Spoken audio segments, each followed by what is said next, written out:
Balance ton sport. Balance ton sport, votre rendez-vous sportif de tous les matins sur le coup des 7h35 environ avec Léo Degary qui est en pleine forme. Bonjour Léo. Salut Philippe. Comment ça va ? Très bien, un peu fatigué.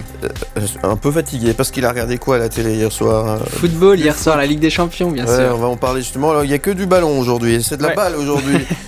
Balance ton sport avec du foot pour commencer. Allez. Exactement, si j'ai des petits yeux ce matin Philippe, c'est parce que j'ai pris beaucoup de plaisir devant la victoire de Lens contre Arsenal hier. Immense exploit des Lensois en Ligue des Champions qui ont renversé les Gunners dans une ambiance de dingo avec une performance collective magnifique. Eli Wahi a régalé notamment. Le premier but lensois est magnifique à voir pour tout le monde. Dans les autres matchs, le Real Madrid et le Bayern Munich ont eu chaud aux fesses mais ont fini par battre le Napoli et Copenhague.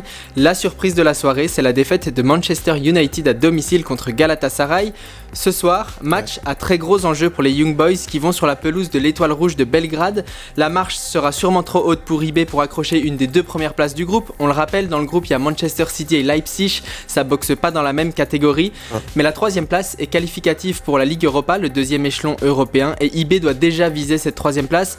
Pour ce faire, il faudra être mieux classé que l'Étoile Rouge de Belgrade. Seul adversaire à la portée des Bernois, ce sera dur ce soir, Belgrade par favori. Mais moi je suis un fou, je mise sur une victoire 1-0 d'IB à l'extérieur ce soir. Très bien. Un fou, il mise comme ça. 1-0, c'est pas non plus incroyable.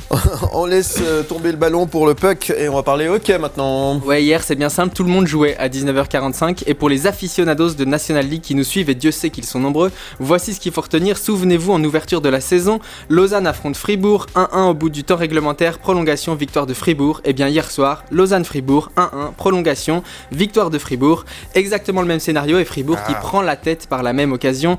Dans les autres matchs, défaite de Zurich, le leader contre Zug après prolongation. Genève cartonne 5-1 contre Kloten. Et 5e défaite d'affilée pour Rajoie qui s'enfonce à la dernière place. Très bien, ça c'était pour le hockey. On reprend le ballon, mais on parle... c'est un autre ballon, c'est celui... du basket maintenant. Exactement, le ballon orange. On n'en parle quasiment pas dans Balance ton sport, mais la NBA, le championnat américain de basket, va bientôt faire son retour. Et ces 2 derniers jours, c'était les traditionnels Media Day où les joueurs se présentent face à la presse pour répondre à des questions. C'était l'occasion pour plusieurs méga stars américaines d'annoncer leur volonté de jouer les Jeux Olympiques avec les États-Unis à Paris en 2024. Les Américains sont normalement les meilleurs joueurs du monde et largement, mais ils restent sur une triste 4e place à la Coupe du Monde avec une équipe bis. Alors au JO, plus le temps de niaiser, LeBron James, Kevin Durant, Stephen Curry ou encore Devin Booker devraient être de la partie.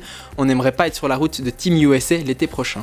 En effet, et puis puisqu'on parle de basket, sachez que prochainement nous recevrons sur ce plateau Thabo Sefolosha. Oui, je m'en réjouis Philippe. Nous aussi. Allez, on reste dans le ballon, mais on change encore de ballon. Cette fois-ci, on parle volleyball plus précisément. Exactement, ce week-end, rendez-vous au centre sportif Sous-Moulin de Tonnet, près de Genève, pour un tournoi de volley international. J'ai eu la chance de rencontrer son président, Jérôme Godot, la semaine dernière à la rotonde du Mont-Blanc à Genève, face au jet d'eau, pour discuter de ce tournoi. La Coupe Fred Follet, qu'est-ce que c'est ? Réponse de Jérôme Godot. La Coupe Fred Follet, c'est depuis 7 ans un tournoi international de très haut niveau. C'est le tournoi le plus relevé en Suisse. Et puis cette année, on a la chance d'accueillir une équipe italienne, une équipe française, une équipe belge et évidemment, comme tous les ans, l'équipe du Chenois Genève Volleyball. Il y a d'excellentes équipes, il l'a dit, qui joueront, ce sera du volley de très haut niveau. Mais c'est pas réservé qu'aux fans pointus de volley, amateurs de plaisir, c'est pour vous également. L'idée, c'est de faire venir un maximum de gens dans la salle, notamment aussi des gens qui ne connaissent pas très bien le volleyball, et c'est pour ça que tout le week-end l'entrée sera gratuite, donc pour les 8 matchs il y aura des tombolas, il y aura des stands de nourriture, de boissons, pour vraiment faire de l'événement une fête populaire. Comme on fait entrée gratuite, on n'a jamais vraiment les chiffres, mais sur les grosses éditions, on pourrait dire que pour les matchs finales, on avait entre 500 et 1000 personnes dans la salle.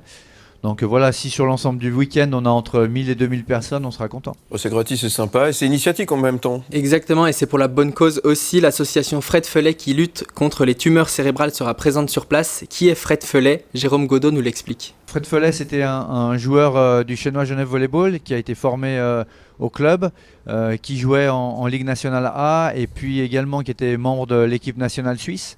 Et puis en fait en 2007, il est décédé à 21 ans d'une tumeur cérébrale.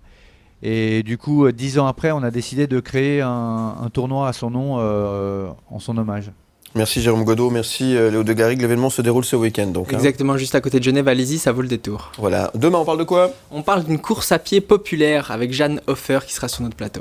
Merci Léo. À demain. À demain.